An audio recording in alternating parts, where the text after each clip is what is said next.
నమస్కారం. రెడీయా?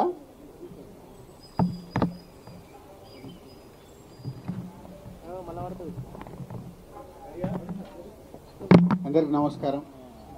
మే 1 మళ్ళీ తెలుగు సినిమా ఇండస్ట్రీ బ్రీతింగ్ తీసుకుంది ఈరోజు.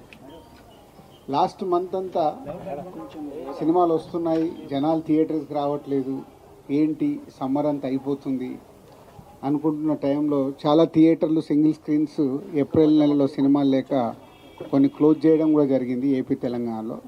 సో ఇలాంటి టైంలో అందరికీ మాకు హోప్స్ అంతా హిట్ 3 పైన ఉంది. హిట్ 3 పైన ఎలాంటి హోప్స్ అంటే అసలు ఆడియన్స్ ఈ సినిమాకి ఫుల్స్ చేస్తారా, ఏ రేంజ్లో ఫుల్ చేస్తారు అనే బ్రీతింగ్ హోల్డ్ చేసుకొని ఉన్నాం. అలాంటిది 3 రోజుల 4 రోజుల ముందు నుంచే ఈ సినిమాకు ఆన్లైన్ బుకింగ్ చూసి అమ్మ బాగుంది, సరే ముందు జనాలు థియేటర్కి వస్తున్నారని హ్యాపీగా ఫీల్ అయ్యాం. అది ఈరోజు సినిమా టాక్తో ఒకటే యునానిమస్ టాక్, ఎక్కడైనా last half an hour extraordinary, cinema అదిరిపోయింది. సో దాంతో చాలా ఇవాళ తెలుగు సినిమా ఇండస్ట్రీ బ్రీతింగ్ తీర్చుకున్నట్టయింది. So tremendous openings.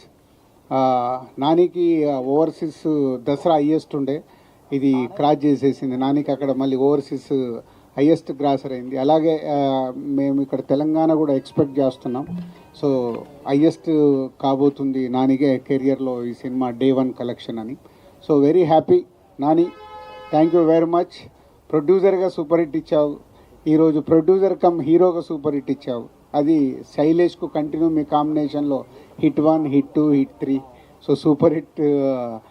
So thank you very much production హౌస్కి అండ్ నానికి అండ్ శైలేష్కి అండ్ ఓల్డ్ టీమ్కి అండ్ ప్రేక్షకులకు కూడా. అంటే మంచి సినిమా, డిఫరెంట్గా రండి, మేము చూడటానికి సిద్ధంగా ఉన్నామని మళ్ళీ మాకు ఎనర్జీని ఇచ్చారు. సో అటు థియేటర్స్ కానీ, ఇటు డిస్ట్రిబ్యూటర్స్, అటు ప్రొడ్యూసర్స్, అటు టెక్నీషియన్, ఆర్టిస్టులు అందరికీ ఒక బ్రీతింగ్ స్పేస్ ఇలా సూపర్ హిట్ రావడం అనేది. సో డెఫినెట్గా మా అంతు కూడా బాధ్యత ఉంది. మీకు ఎప్పటికప్పుడు మేము కొత్త సినిమాలు ఇచ్చి మిమ్మల్ని థియేటర్కి తీసుకురావాల్సిన అవసరం మేము ఆలోచించుకోవాలి, ఆలోచిస్తున్నాం already. So thank you very much.